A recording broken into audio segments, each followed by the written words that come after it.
बोल श्री कृष्ण कन्हैया उमापति महादेव की जय।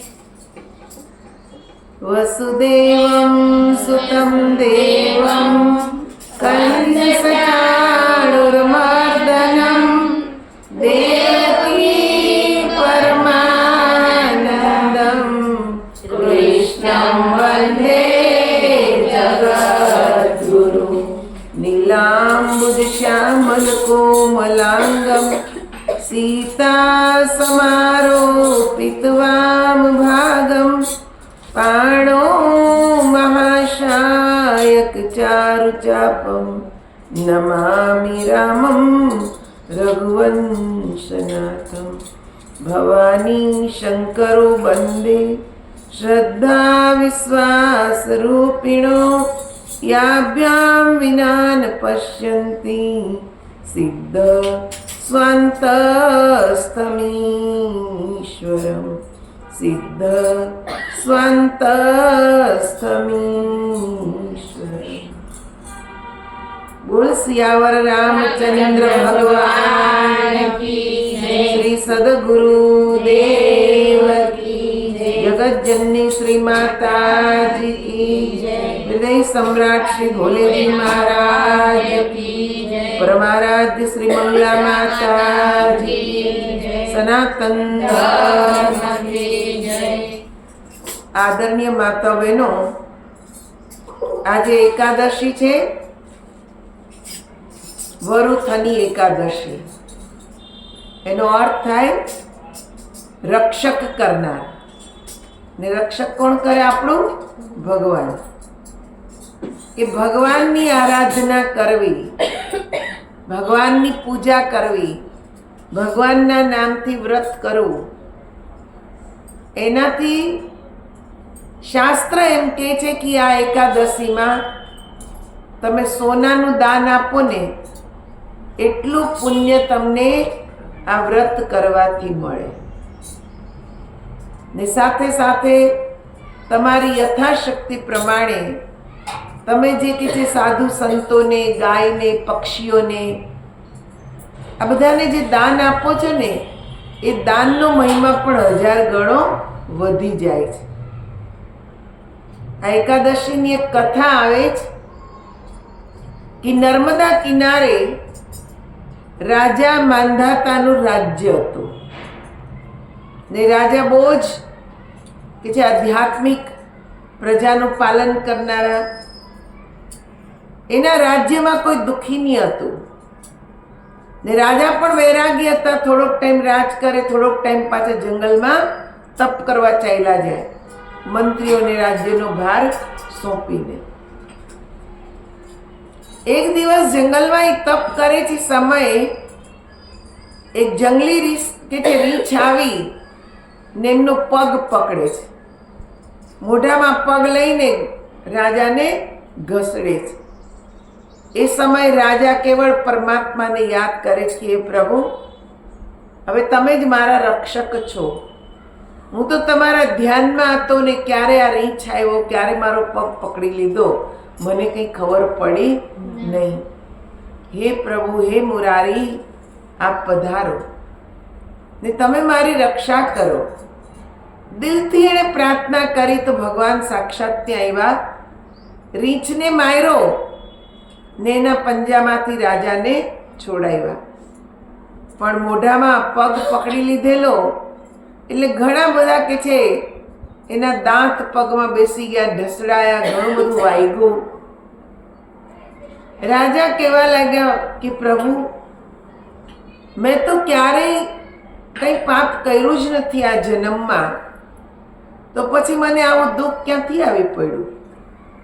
ભગવાન કહેવા લાગ્યા કે હે રાજન, તારું આ જન્મનું આ દુઃખ નથી, પાછલા જન્મનું તને આ કે છે દુઃખ મળ્યું છે।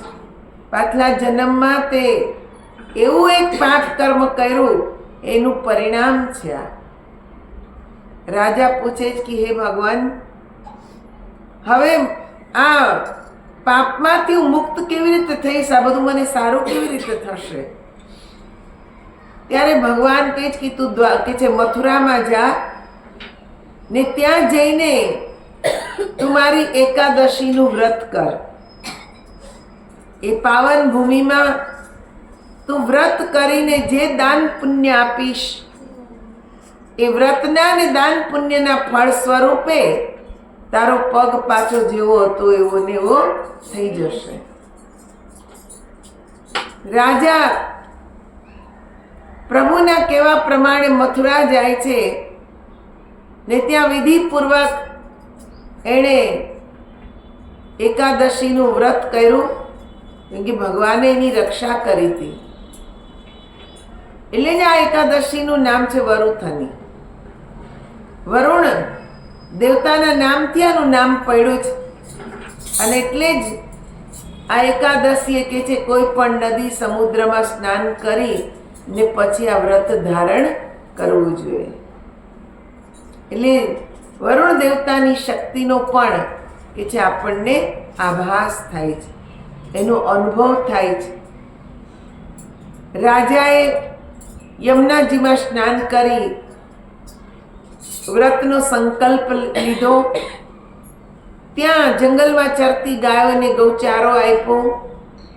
જંગલોમાં ધ્યાન કરતા સાધુ સંતોને દાન દક્ષિણા ભોજન આપી, પક્ષીઓને ચણ નાખી ને આ બધું વિધિ પ્રમાણે કરીને આખો દિવસ પ્રભુ નામ જપમાં એણે વિતાવ્યો. 12ને દિવસે પારણા કરી એણે વ્રતનું ઉત્થાપન કર્યું. આ પ્રમાણે કરવાથી એનો જે પગમાં જે ઘા પડેલા હતા એ બધા રોજ આવી ગઈ, સારું થઈ ગયું. અને એટલે જ કીધું છે કે એક ભક્ત ભગવાનને યાદ કરે તો ભગવાન વારે દોડી આવે ને ભગવાનની દિલથી યાદ થાય તો ભગવાન એને મુક્તિ પણ આપી શકે છે. એવું આ મહાન વ્રત છે. તો આપણે સર્વે બોલીએ લક્ષ્મી નારાયણ દેવ કી જય. એકાદશીનું ભજન છે, આપ લોકો પણ ગાવાનો પ્રયત્ન કરશો. બોલ શ્રી કૃષ્ણ કનૈયા લાલ કી જય. ધન્ય એકાદશી, ધન્ય એકાદશી, એકાદશી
લક્ષ્મીનારાયણ દેવ એક ભજન છે જેમાં આપણે અહીંયા ઘણા બધા લોકો રહે છે, પણ આવે છે કોણ? રિટાયર્ડ, જે ઘરડા થઈ ગયા છે. બીજા કોઈને કે છે રસ લેવો નથી, એના માટે ભજન છે. આપ લોકો પણ બોલશો. બોડિયા બેઠા મંદિરમાં જઈ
ઘરમાં થોડીની કિંમત નહીં.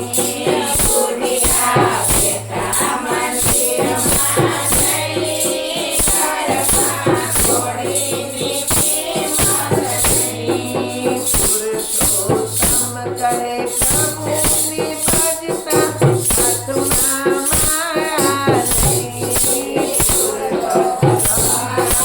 પ્રભુને ભજતા હાથમાં માળા લઈ. વાવડો વાતડી લઈને આવ્યો, વાવડો વાતડી લઈને આવ્યો. પહોંચ્યા કે વૈકુંઠમણી, બુઢિયા બેઠા મંદિરમાં જઈ, ઘરમાં થોડીની કિંમત નહીં. બુઢિયા બેઠા મંદિરમાં જઈ, ઘરમાં થોડીની કિંમત નહીં. બુઢિયા બેઠા મંદિરમાં જઈ, ઘરમાં થોડીની કિંમત નહીં. બુઢિયા બેઠા મંદિરમાં જઈ, ઘરમાં થોડીની કિંમત નહીં. બધાને કેવી મજા આવી ગઈ. કેમ કે આપણને એવું જ લાગે જ્યારે આપણી જ કહાની છે. એમાં ક્યાં ખોટું? હા, કેમ કે અત્યારે સ્થિતિ જ આવી છે. ઘરમાં ઘરડા માણસોની કિંમત નથી. જાય તો હાર. ગમે એટલી કે છે તમે એના માટે કામ કરતા હોય, જેટલું કે છે કામ કરો એટલું તમારું અફળ જ જાય. એટલે હું તો એમ કહું બધું કામ મૂકીને ભગવાનનું ભજન કરવા બેસવું જોઈએ. કેમ કે એ આપણી સાચી કમાણી છે, એ આપણી સાથે આવવાની, બાકી કઈ સાથે આવવાનું નથી. મારું મારું કરીને આપણે કેટલું ભેગું કરીએ છીએ, પણ આપણને ક્યારેક દાન પુણ્ય કરવાનું મન થાય તો તરત જ ના પાડ દે કે અત્યારે નથી, અત્યારે તમે કોઈને આપશો નહીં. એટલે આપણને સીધા જ કે છે કાઢી જ નાખે. એટલે જ સંતો કહે કે ભગવાનનું ભજન કરો, એ જ આપણા થવાના જ. પુરુષોત્તમે શું કીધું? પુરુષોત્તમ ભગત એક બહુ મોટા ભગત થઈ ગયા. એમણે અનુભવની વાત લખી છે. એ કે હાથમાં માળા લઈને બેસી જાઓ, કાંઈ લાડા કરવા નથી. આ સંસારના લાડા કંઈ કામ આવવાના નથી, પણ માળા ભગવાન પાસે લઈ જશે. એ માળા કરતા કરતા ન્યા કે છે ટપ થઈ જવાય તો સીધું વૈકુંઠ ધામ મળે. આગળ એક ભજન છે, આ જીવન જે મળ્યું છે એ જીવનમાં આપણે કેટલી સારી કમાણી કરી ને કેટલું ખરાબ કર્યું એનો સરવાળો કરવાનું કીધું તો આપ લોકો બોલશો. બોલ શ્રી કૃષ્ણ કનૈયા લાલ કી જય. જિંદગીમાં કેટલું કમાયા રે, જરા સરવાળો માંડજો. જિંદગીમાં કેટલું કમાયા રે, જરા સરવાળો માંડજો. સમજો સજ્જનને શાણા રે, જરા સરવાળો માંડજો. સમજો સજ્જનને શાણા રે, જરા સરવાળો માંડજો. જિંદગીમાં કેટલું કમાયા રે, જરા સરવાળો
જિંદગીમાં કેટલું કમાણા રે જરા સરવાળો માને. કાંઈ કે છે આપણે ભેગું કર્યું જ, ખાધું પીધું ને મોજ ખૂબ માણી. જેટલું કે જે ભેગું કર્યું બધું અહીંયા જ રહી જવાનું છે. મારું તારું આમ તેમ કરી ખૂબ નાણાં એકઠા કર્યા ને પછી એમના મૂકીને ચાલતું થવાનું. એટલે જ સંતો કે છે કે જીવનમાં જે મળ્યું છે એ સાચી કમાણી જે છે એ કરી લ્યો. શું મળ્યું છે? શ્વાસ. એ અતિ કિંમતી છે. એ શ્વાસમાં ભગવાનનું ભજન કરવાનું છે. બાકી આ દુનિયામાં જેટલી કમાણી કરી બધી અહીં રહી જવાની, કોઈ તમારી સાથે તમને આપવાનું નથી. દીકરા બહુ સારા હોય ને તો તમે ભેગું નહીં કરો ને તોય ચાલશે, એની મહેનતથી પેદા કરી લેશે. અને દીકરા જો કુપાત્ર હશે તો તમે ભેગું કર્યું હશે એક દિનમાં વેડફી નાખશે. એ પાછી એની જિંદગી જેવી એને જીવવી હશે એ બદતર હાલતમાં જીવન જીવશે. એટલે સંતો એમ કે કોઈના માટે કંઈ ભેગું કરવાની જરૂર નથી.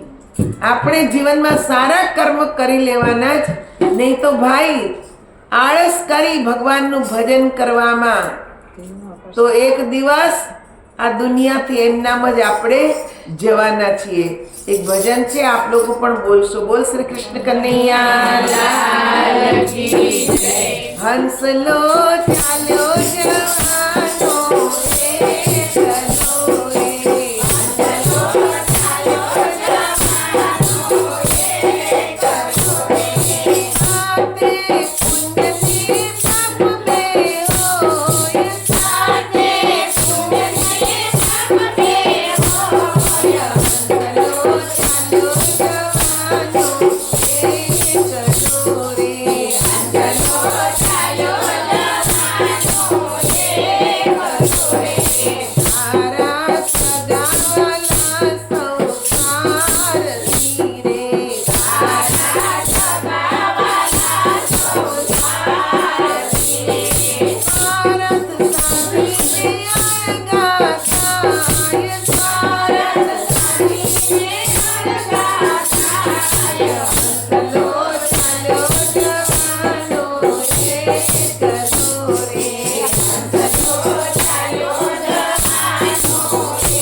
ઉમાપતિ મહાદેવ.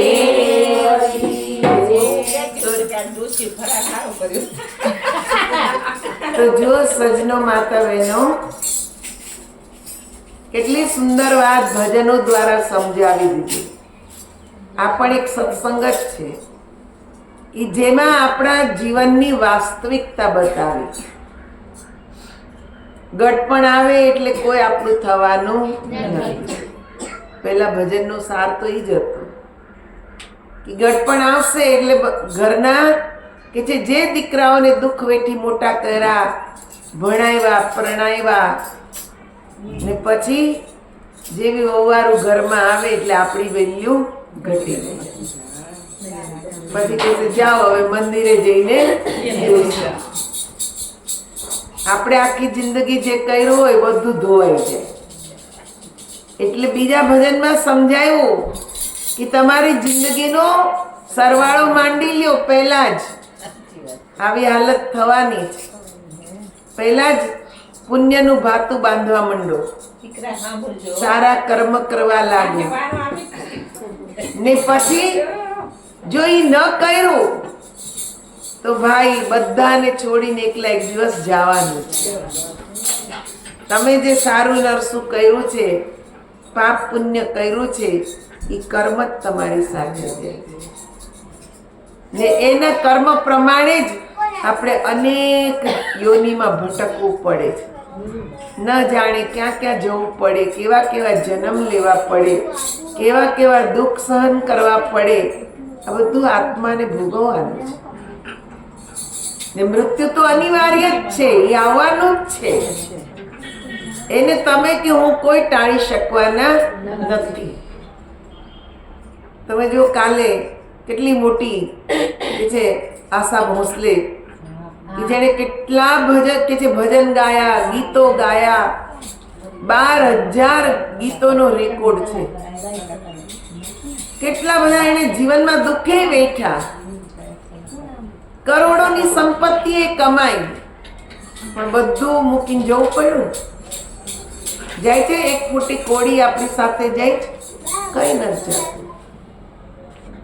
આ બધા જાય છે ને આપણને એક સંદેશ આપીને જાય છે કે અમારી જેમ તમારે જવાનું જ છે, ને ખાલી હાથે જ જવાનું. જઈશું હાથે આપણું સારું નરસું કર્મનું ફળ એ જ આપણી સાથે જાય, બાકી કંઈ જતું નથી. ગમે એવા કે છે મોંઘા મોંઘા કપડાં હશે, ગમે એવા જાત જાતના દાગીના હશે, ગમે એવું ઘર હશે, ગમે એવી ગાડી હશે, ગમે એવા દીકરા હશે, પણ બધું છોડીને અહીંયા જ જવાનું છે. કોઈ દીકરો કે દીકરી એમ નથી કહેતા મારી માં બહુ હાલી હતી હું એની યારે જાઉં. જવાતું જ નથી. આ દેહ ત્યાગી શકો કદાચ, પણ આત્મા તો બે એના કર્મ ફળ પ્રમાણે જુદી જુદી જ જવાની છે, એ કાંઈ એક જ જગ્યાએ જવાની નથી. એટલે જ આ જે આત્મા છે ને એ ક્યાંથી આવે છે ને ક્યાં જાય છે, આને જ પહેલા સમજવાનું છે. જીવન સુધારવું હોય તો કે આપણે ક્યાંથી આવીએ છીએ ને ક્યાં આપણો પાછો મુકામ છે, ક્યાં જવાનો છે, આ જો જાણી લીધું તો આપણી જિંદગી સફળ. બાકી બેકાર જ છે. ખાધું પીધું મોજ મસ્તી કરી અહીંયા ગયા ત્યાં ગયા, કાંઈ મળે છે? આપણે કથામાં જોયું હતું, સાક્ષાત ભગવતી સામે છે, રાક્ષસોની સામે સાક્ષાત ભગવતી છે, તો એ તરી ગયા નહીં. કેમ કે જ્યાં સુધી એ ભગવતીનું સ્વરૂપ આપણને સાચી રીતે સમજાય નહીં, ત્યાં સુધી આપણો બેડો પાર થવાનો નથી. હવે તો સાક્ષાત હતા તોય કંઈ થયું નહીં, તો આપણે મંદિરે મંદિરે ભટકીએ, તીર્થોમાં ફરીએ, કાંઈ વળવાનું જ ખરું? આપણો સમય બગડે, આપણું શરીર બગડે, પૈસા બગડે, બધું બગડે. કેમ કે તીર્થોનું મહત્વ ખબર નથી, કેમ તીર્થયાત્રા કરવી એ ખબર નથી. ચાલો ને બધા જાય તો આપણે જઈએ, સારું ખાવાનું મળશે ને સારું રહેવાનું મળશે. જરાક તકલીફ પડે તો જેણે આયોજન કર્યું એનું આવી બને બિચારાને, એનો ઉધડો લઈ નાખે. તમે આમ કર્યું ને તમે ફલાણું કર્યું. એટલે તમે તીર્થમાં આવ્યા છો, થોડું કષ્ટ પડ્યું તો સહન કરી લેવું જોઈએ, પણ તીર્થ આપણે કરતા જ નથી. આપણે તો ફરવા જઈએ છીએ, તો ફરવાથી કઈ ભગવાન મળવાના નથી. જેની સામે સાક્ષાત ઉભા હતા એ ન ઓળખી શક્યા, હે ને? તમે વિચાર કરો, મહાભારતની કથા કેટલી વિચારવા જેવી છે. અર્જુન એક કેવું મહાન પાત્ર છે.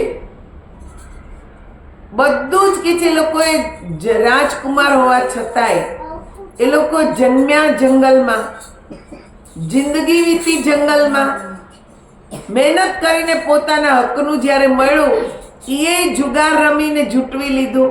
દુર્યોધને કપટ જ કર્યું, જીવનભર કપટ કર્યું.